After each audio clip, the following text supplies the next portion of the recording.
अध्यक्ष मोहन भागवत यांचा अमेरिका दौरा दृष्टिक्षेपात आहे. असं असताना अमेरिकेच्या महापौरांनी मंडानींनी RSS प्रमुखांच्या दौऱ्याला विरोध केलेला आहे, विरोध दर्शवलाय. त्यांचं म्हणणं आहे की हा काही सरकारी कार्यक्रम नाही, त्यामुळे हा थांबवता येणार नाही. खासगी कार्यक्रम असल्यामुळे कार्यक्रम होईल, पण दुहीचं राजकारण किंवा दुहीच्या सिद्धांतावर की राष्ट्रीय स्वयंसेवक संघ ही सरकारी संस्था नाही किंवा सरकारी उपक्रम नाही. त्यानंतर आता कोणी म्हणतात ती NGO आहे, अमुक आहे, तमुक आहे, पण ती एक या देशातली एक जुनी संस्था आहे, संघटना आहे, त्यांची एक आहे. या देशात भारतात जशी लोकशाही आहे तशी अमेरिकेत सुद्धा एक मजबूत लोकशाही आहे. अमेरिकेमध्ये अद्याप ही भारतात जरी नसलं तरी अमेरिकेतलं विचार स्वातंत्र्य, अभिव्यक्ती स्वातंत्र्य अद्याप कायम आहे. आणि विविध देशातले लोक, अनेक विचारांची लोक तिथे जाऊन आपल्या भूमिका मांडत असतात. अमेरिकेमध्ये मोठं व्यासपीठ आहे. सरसंघ मोहन भागवत ह्यांना तिथे जर कोणी निमंत्रित केला असेल आणि तो सरकारी कार्यक्रम नसेल, ट्रम्प तर बोलवणार नाही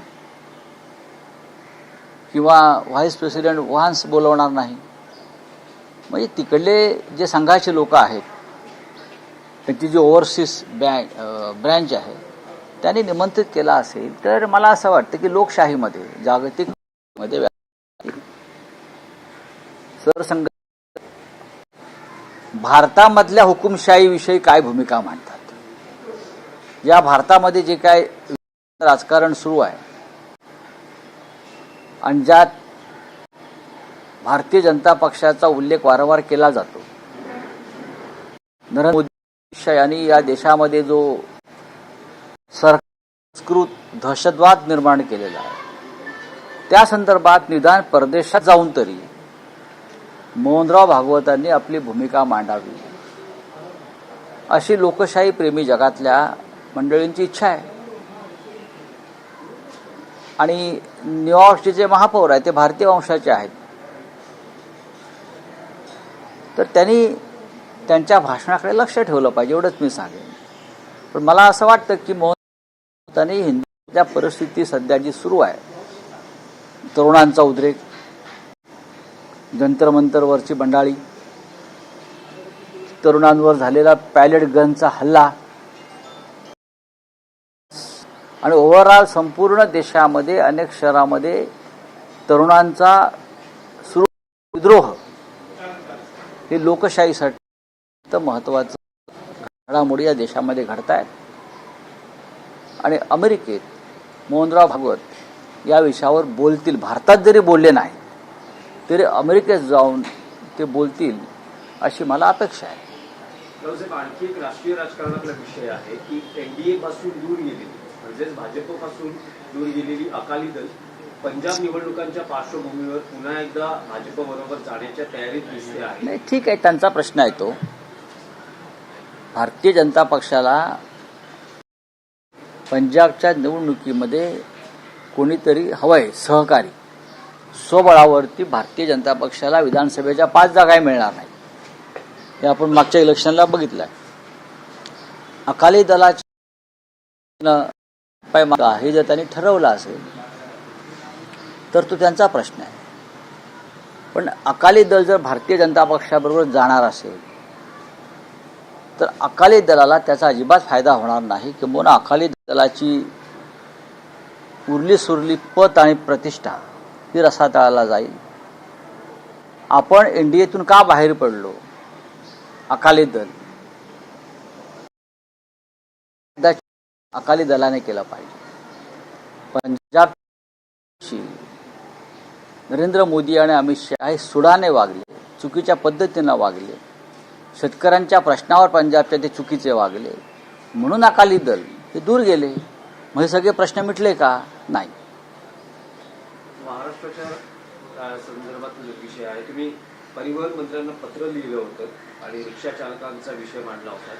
काल परिवहन मंत्र्यांचं एक विधान आलेलं आहे, जे काही तुमच्याकडून आरोप वजा टीका झाली होती की रॅपिडो सारख्या काही ज्या ऍप्स आहेत किंवा ज्या काही कंपन्या आहेत त्यांचे परिवहन मंत्र्यांशी काही व्यावसायिक संबंध. मी असं बोललो नाही. मी असं त्या पत्रामध्ये माझा असा कोणाचा उल्लेख आहे का? नाही. त्यावर पण परिवहन मंत्र्यांचं असं म्हणणं आहे की असे जर काही पुरावे असतील तर ते संजय राऊत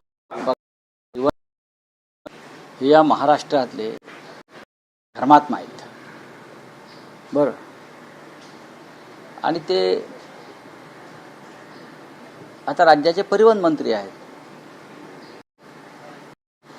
नाशिक आणि इतर भागातल्या रिक्षा चालकांच्या संघटनांनी माझ्याकडे जी कागदपत्र सुपूर्द केली त्यात स्पष्ट दिसत आहे की सरकारमधल्या काही मंत्रिमंडळातल्या म्हणजे मंत्र्यांना रॅपिडोनं विविध मार्गाने उपकृत केलं आहे. त्यांची सार्वजनिक मंडळं, त्यांच्या दहीहंड्या यांना प्रायोजक म्हणून पैसे दिले. म्हणजे हा जो इंटरेस्ट आहे त्याला म्हणतात कॉन्फ्लिक्ट ऑफ इंटरेस्ट. ठाण्यातली जी दहीहंडी परिवहन मंत्र्यांची असते वर्षानुवर्ष, त्याच्यामध्ये मला त्यांनी मुलांनी दाखवलं रिक्षा. ज्या रॅपिडो कंपनीला आमच्या छाताडावर बसवलेलं आहे त्यांनी परिवहन मंत्री दहीहंडी स्पॉन्सर दिलेली आहे, इतर काही मंत्र्यांना दिलेली आहे. आता हा जर मुद्दा समोर येत असेल तर परिवहन मंत्र्यांचं हे काम आहे की रिक्षा चालकांच्या आरोपांचं समाधान करणं. माझं नाही, मी हजारो रिक्षा चालकांचा प्रतिनिधी आहे. उद्यापासून मी रिक्षातून फिरेन पाहिजे, बरं, हे तुमचं काम आहे. तुम्ही आव्हान रिक्षा चालकांचे शिष्टमंडळ तुमच्याकडे भेटण्यासाठी वेळ मागताय. ही आमच्या पोटावरती जे तुम्ही मारताय, लाट मारताय रॅपिडोच्या छत्राखाली, आमचं तुम्ही म्हणणं आहे का? परिवहन मंत्र्यांना रॅपिडो बरोबर बैठक घ्यायला वेळ आहे, पण मराठी रिक्षा चालक आहेत महाराष्ट्रातले, त्यांचं ऐकायला वेळ नाही. ह्याच्यावर बोला, आव्हानं देऊ नका. तुम्ही अडचणीत याल. याच रिक्षा चालकांचा विषय होता जो मराठी भाषा रिक्षा येण्यासंदर्भातला परिवहन मंत्र्यांनी जो नवा नियम किंवा एक नवं पाऊल उचललेला. मुख्यमंत्र्यांनी सांगितले की आणखी 3 महिने त्यांना मुदत वाढवून द्या. हे मुख्यमंत्र्यांनी दिलेली नसून उत्तर प्रदेशच्या ज्या निवडणुका आहेत त्यासाठी त्यांना त्यांचे जे पक्षप्रमुख आहेत, त्यांचे पार्टी चीफ अमित शहा वगैरे, त्यांच्या सूचनेनुसार आता मुदत वाढवली जाते. पण ठीक आहे, त्याच्यामध्ये आम्हाला पडायचं नाही. योगी आदित्यनाथ किंवा अमित शहा, नरेंद्र मोदी यांच्या आदेशानं ते काम करत आहेत. मी ज्या रिक्षा चालकांचा प्रश्न मांडतोय ते मराठीच आहेत ना. मराठी येण्याचा आणि मराठी रिक्षा चालकांची रोजीरोटी हिरावून घेण्याचा हे 2 वेगळे प्रश्न आहेत. मी मराठी रिक्षा चालकांची रोजीरोटी मिस्टर परिवहन मंत्री हिरावून घेत आहेत रॅपिडोच्या माध्यमातून, तो प्रश्न मांडतो आहे. दुसरा कोणताही प्रश्न मी मांडायला तयार नाही. आणि ह्या रिक्षा चालकांच्या शिष्टमंडळाला परिवहन मंत्री अद्याप का भेटत नाहीत? मी स्वतः वेळ मागितला आहे लोकप्रतिनिधी म्हणून. तुमचं आमचं काय भांडण असेल ते असेल राजकीय, पण मी लोकप्रतिनिधी म्हणून, खासदार म्हणून आपल्याकडे रिक्षा चालकांच्या वतीनं त्यांचे प्रश्न मांडण्यासाठी वेळ मागतोय. आणि आपण अमित शहाना विचारल्याशिवाय मला वेळ देणार नाहीत. पक्षप्रमुख तुमचे दिल्लीत आहेत, तुम्ही अमित शहाना विचारणार की संजय राऊतांनी माझ्याकडे वेळ मागितलेला आहे, मी काय करू? ते तर म्हणतील त्यांना वेळ देऊ नका, पण मी त्यांच्याकडे वेळ मागत राहील. अमित शहा मंत्रिमंडळातून जातील तेव्हा बहुतेक ते मला वेळ देतील. काय हरकत नाही, त्यांचं स्वागत आहे. जर रिक्षा चालकांच्या किंवा मराठी बेरोजगारांच्या प्रश्नावरती त्यांनी माझ्याकडे आलं तर मी त्यांचं स्वागत करेन. त्यांनी मला वेळ दिला तर मी त्यांच्या कार्यालयात जाईन. याच्यामध्ये कोणत्या इगोचा प्रश्नच येत नाही. हजारो रिक्षा चालकांचा हा प्रश्न आहे, त्यांच्या कुटुंबाचा प्रश्न आहे, मराठी मुलांचा प्रश्न आहे. हा. राहुल साहेब, आणखी एक विषय असा होता की उपमुख्यमंत्री एकनाथ शिंदे हे गेल्या आठवड्यापासून त्यांच्या मंत्र्यांचं प्रगती पुस्तक तपासत आहेत. गेल्या आठवड्यात शिक्षण मंत्र्यांचं प्रगती पुस्तक त्यांनी तपासलं. जवळपास 4 तास त्यांनी आढावा घेतला बैठकीत. आता आरोग्य त्यांच्या स्वतःचं प्रगती पुस्तक कोण तपासणार? मुख्यमंत्री तपासतात. उपमुख्याध्यापक आहेत ना ते त्यांच्या गटाचे, त्यांचं कोण तपासणार? हे आधी उत्तर द्या. उपमुख्याध्यापकच जर नापास असतील कामामध्ये, त्यांच्या प्रगतीमध्ये, तर ते त्यांच्या मुलांचं काय तपासणार, विद्यार्थ्यांचं? संपूर्ण त्यांचं मंत्रिमंडळ नापास आहे. मुख्यमंत्र्यांसह आदित्य ठाकरे सध्या महाराष्ट्रातल्या सर्वच रस्त्यांवर जाऊन पाहणी करतायत. कसे खड्डे आहेत, त्याचा कसा उद्योगधंद्यांना त्रास होतोय, जनतेला त्रास होतो आहे, किती यातना होत आहेत. काल कोकणात होते आदित्य ठाकरे, आपण पाहिलं असेल. ही जबाबदारी कोणाची आहे? स्वतःचं प्रगती पुस्तक आधी उपमुख्यमंत्र्यांनी तपासायला पाहिजे आणि मग मंत्री तर नापासच आहेत ना. मंत्री हे काय म्हणतात, पूर्वी एटीकेटीने पण पास होऊ शकत नाहीत. या लायकीचे मंत्री आहेत त्यांचे. बीजेपी के आरएसएस के मोहन भागवत है जो अमेरिका जा रहे हैं, उनको अप्रोच किया। देखिए, राष्ट्रीय स्वयंसेवक संघ के सहसंघचालक मोहनराव भागवत जी न्यूयॉर्क जा रहे हैं. उनको इनविटेशन है अमेरिका से. अमेरिका भी एक हिंदुस्तान की तरह एक लोकतांत्रिक देश है, डेमोक्रेटिक कंट्री है. मजबूत डेमोक्रेसी आज भी वहाँ है. वहाँ आज भी freedom of speech, freedom of expression को बहुत मान्यता है. चाहे हिंदुस्तान में नहीं है, ये सब खत्म हो गया. हिंदुस्तान में तानाशाही चल रही है. तो मुझे विश्वास है कि मोहनराव भागवत जी न्यूयॉर्क में जाकर हिंदुस्तान में जो तानाशाही चल रही है, हिंदुस्तान में freedom of speech, freedom of expression, सभी बातों पर देश के अपोजिशन, उनके ऊपर जो हमले हो रहे हैं, उस बारे में अंतर्राष्ट्रीय मंच पर जाकर बात करेंगे. ऐसा मुझे विश्वास है.